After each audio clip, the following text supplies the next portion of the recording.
लाजवाब मज़ेदार। क्या पक रहा है आज बिलो के ढाबे में? चलिए चलते हैं और देखते हैं कि आज ये यमी यमी सा क्या बन रहा है बिलो के ढाबे में। अस्सलाम वालेकुम व्यूवर्स, क्या हाल चाल है आपका? उम्मीद है सब खैरियत से होंगे, खुशबाश होंगे। आज फिर लेके आई हूँ आपके लिए एक बहुत यमी सी रेसिपी। तो चलिए जल्दी से मेरे चैनल को लाइक और सब्सक्राइब कर दीजिए ताकि मेरी वीडियोस के नोटिफिकेशंस आपको मिल सकें।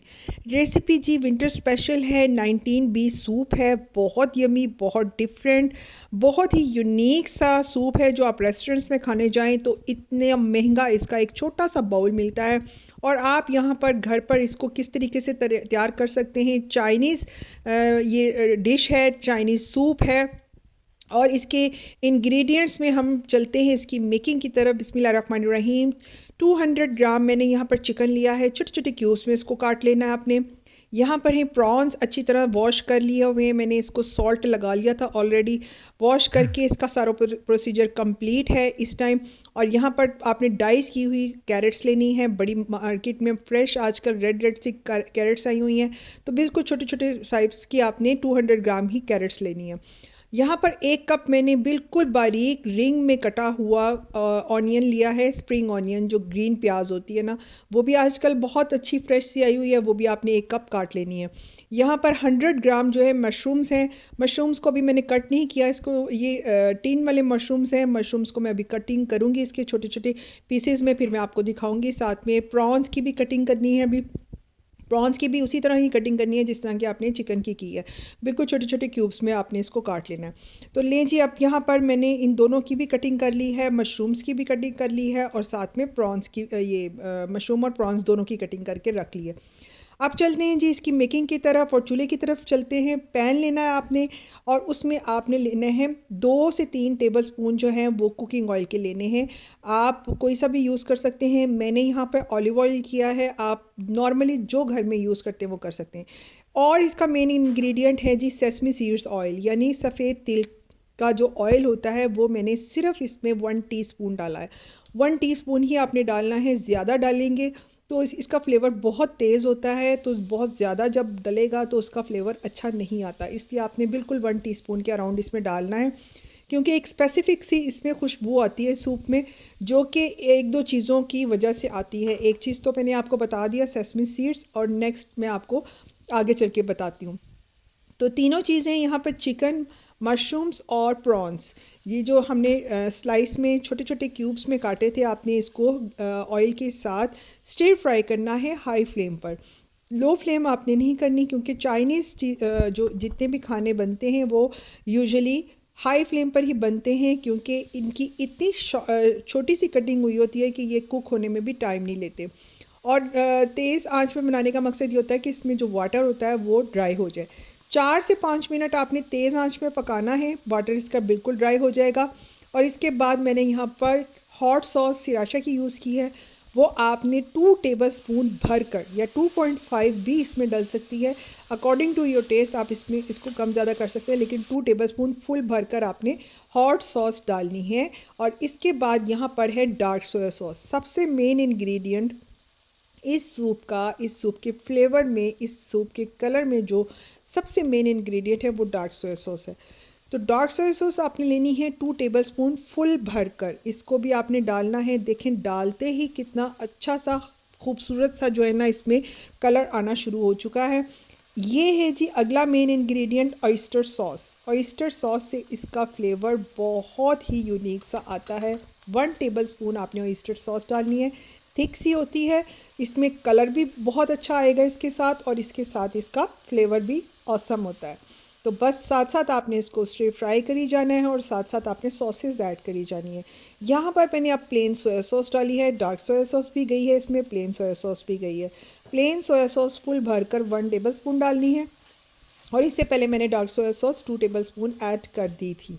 तो बस ये हो गया हमारा स्टिर फ्राइड सॉसेस के साथ चिकन प्रॉन्स और मशरूम बिल्कुल फ्राई रेडी। अब आपने क्या करना है, अगर आपके पास चिकन स्टॉक है तो आप चिकन स्टॉक यानी कि यखनी भी डाल सकते हैं। मैंने इसमें पानी का यूज़ किया है। अगर पानी यखनी नहीं है तो आप पानी भी बिला झिझक डाल सकते हैं। तकरीबन 2.5 लीटर इसमें मैंने पानी का डाला है, क्योंकि सूप मेरा काफ़ी अच्छी क्वांटिटी का था। तो अगर आप इसको 100 ग्राम की चीज़ें लेते हैं मीट वगैरह, तो फिर आप इसमें 100 ग्राम में आप पानी 1.5 लीटर डालेंगे। तो यहाँ मैंने 2.5 लीटर डाला है, 2.5 लीटर 200 ग्राम के हिसाब से। अब ये जब इसमें बॉयल आना शुरू होगा तो इसमें फ़ोम बनती है। आपने क्या करना है कि फ़ोम जो है वो हल्के हल्के चम्मच से ऊपर से उतार लेनी है। सारी फ़ोम जब उतार लेंगे, इसके बाद आपने चॉप्ड कैरेट्स इसमें डालनी है। फ़ोम इसलिए हमने पहले उतारी है कि अगर कैरेट्स आप पहले डाल देते ना, तो फिर वो कैरेट्स जो है ना वो जब बॉइलिंग पॉइंट पे आती है तो ऊपर आ जाती है, सतह पे आ जाती है, फिर फ़ोम उतारनी ज़रा मुश्किल हो जाती है। इसलिए कैरेट को मैंने बाद में डाला है। अब साथ साथ कैरेट ने बॉईल हो जाना है और साथ ही आपने ब्लैक पेपर और सॉल्ट ऐड करना है अपने टेस्ट के अकॉर्डिंग। मैंने इसमें तकरीबन 1 टीस्पून ब्लैक पेपर डाला था, 3/4 टेबल स्पून मैंने इसमें सॉल्ट डाला और चिकन पाउडर डाला 2 टीस्पून। ठीक है, 2 टीस्पून चिकन पाउडर। और ये सारी मेंशन मैं कर दूंगी डिस्क्रिप्शन बॉक्स में, फिर भी सारी की सारी मेजरमेंट हर चीज़ की। और यहाँ इन सारे सॉसेस के फ्लेवर को बैलेंस करने के लिए 1 टीस्पून मैंने शुगर भी ऐड कर दिया। अब इसको पकने के लिए आपने रख देना है 20 मिनट। आप इसको सूप को पकने दें कैरेट्स के साथ, या 15 मिनट भी काफ़ी होते हैं। और इसके बाद मैंने इसमें 2 अंडे बीट किए हैं, 1.5 कप जो है वो कॉर्नफ्लोर का लिया और इसकी स्लरी सी बना लूँगी थोड़े से पानी के साथ। 2 एग्स को बीट करके एक साइड पर रख लिया है और ये रह गया ग्रीन ऑनियन। अब ये सारी चीज़ें जो है ना ये ऐड करने वाली रह गई हैं। स्लरी बना लें आप थोड़े से पानी के साथ, और स्लरी जितनी आपको चाहिए होगी, क्योंकि ये सूप बहुत ज़्यादा थिक नहीं होता। तो यहाँ देख लें कैरेट्स भी बिल्कुल सॉफ्ट हो गई है और पानी भी बहुत अच्छा सा पक गया है। अब आपने कॉर्नफ्लोर इसमें डाल देना है। 1.5 कप कॉर्नफ्लोर में थोड़ा सा पानी मैंने डाला था, अराउंड हाफ कप के अराउंड मैंने पानी डाला था। गाढ़ा सा इसकी स्लरी बनाएं। और सूप जो पतला हो जाता है, बहुत से लोग कहते हैं कि जी सूप पतला हो जाता है बाद में पड़ा रह के, लेकिन मेरा सूप पतला नहीं होता। उसकी रीज़न क्या है कि आपने या तो सिलिकॉन का चम्मच या लकड़ी का चम्मच यूज़ करना है। आपने इसमें स्टील का चम्मच यूज़ नहीं करना। कुकिंग करते वक्त भी आप देखें कि अगर आप स्टील का चम्मच खाने में भी यूज़ करेंगे तो खाते खाते भी जो सूप है वो पतला हो जाता है। तो उसकी रीज़न यही है कि आप स्टील का चम्मच यूज़ करते हैं। तो सूप के स्पेसिफिक जो चम्मच आते हैं वो ही यूज़ किया करें। 2 अंडों कॉर्नफ्लोर के बाद मैंने यही 2 अंडों को जो बीट किया था उसको डाल दिया, और फ़ौरन आपने बिल्कुल भी नहीं चलाना चम्मच। अंडे डालने के बाद आपने थोड़ी देर इसको ऐसे रहने देना और फिर हल्का हल्का ऐसे चम्मच चलाना है। तो क्लाउड से इस तरह एग के बनेंगे जो बहुत खूबसूरत लगते हैं। रेस्टोरेंट्स में भी आपने देखा होगा कि एग जो है वो उनका बिल्कुल प्रोमिनेंट नज़र आता है, घुला हुआ नहीं होता। तो उसकी रीज़न ये है कि एग को जब आपने डालना है फ़ौरन चम्मच नहीं चलाना, बल्कि उसके थोड़े से हल्के के क्लाउड्स बनने देने। तो अब ये सूप बिल्कुल माशाल्लाह से रेडी है। कलर परफेक्ट आया है, ऊपर से मैंने ग्रीन ऑनियन डाल दिया है। और ये इतना ज़बरदस्त और हेल्दी सूप है कि इसके साथ कोई और खाने की ज़रूरत, यानी ये एक एपिटाइज़र नहीं है, ये फुल मील है।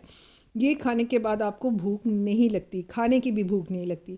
फिर भी मैंने इसको क्रैकर्स तो लेने ही लेने होते हैं सूप के साथ, तो साथ में मैंने इसके सर्व किया था, नूडल्स बॉईल कर ली थी। बहुत यम्मी का बना था, ज़रूर ट्राई कीजिएगा। और मुझे आपने कमेंट सेक्शन में बताना है कि आपको मेरी ये मज़ेदार किस्म की रेसिपी कैसी लगी। मुझे दीजिए इजाज़त और आप रहीम। आपको इसको टेस्ट करके बताती हूँ। माशाल्लाह से देखने में तो ज़बरदस्त है कि आपने रेस्टोरेंट्स को भूल जाना है।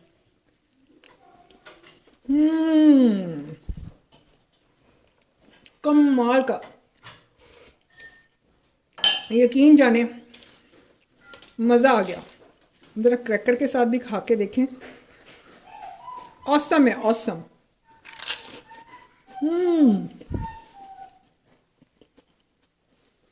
ख़त्म ख़त्म, यकीन जाने मस्त रेसिपी है, ज़रूर ट्राई कीजिएगा।